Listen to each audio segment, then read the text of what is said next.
Mayong adlaw mga idol, doon na tayo kliyente karong adlaw. So among gibuhat karong buntaga, nag soil positioning mi sa among trabaho.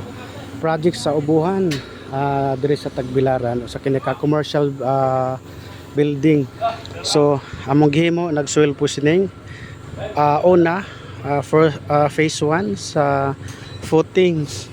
Tanang mga footings, mga poste before magbuhos sa concrete. In fact magbuhos sila karon, gilatag na nila para ready na mabuhusan. Human na mo og spray, aya na sila mabuhos. Nganong sprayhan man para kini sa prevent sa anay, sa wala pa makaibalo ang anay, dili mo kaon sa concrete kundi moagi sa mga cracks, kay ang anay usa kini ka elastic. So bisag unsa ka gamay nga buho moagi sila og mangita sila og pagkaon. Unsa may lang kasagaran kanon mga kining cabinets, plywood, mga kahoy, mga karton mo nay kasagaran nila. Kaya ang nature sa anay, igor ang magdyon nila mangitag pagkaon. So mo ni atong gi-prevent sa anti-anay, gi-soil positioning nato ang maong yuta.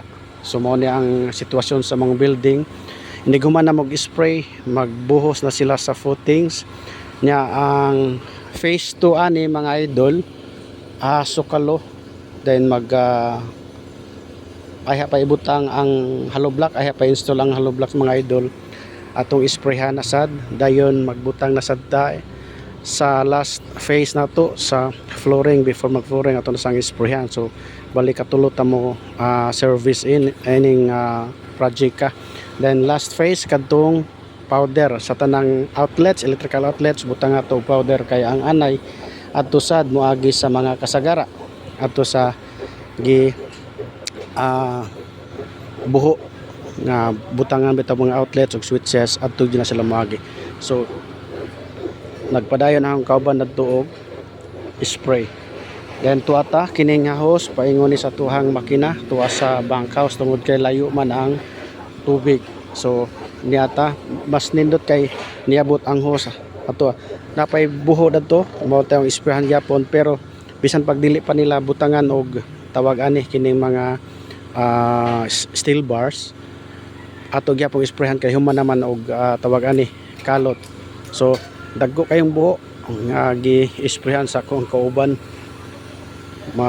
more or less 20 ni ka mga buho. Dagko kayo, kung as you can see mga idol, tanawa dagko kayo, mga 3 meters square kung nakita nyo.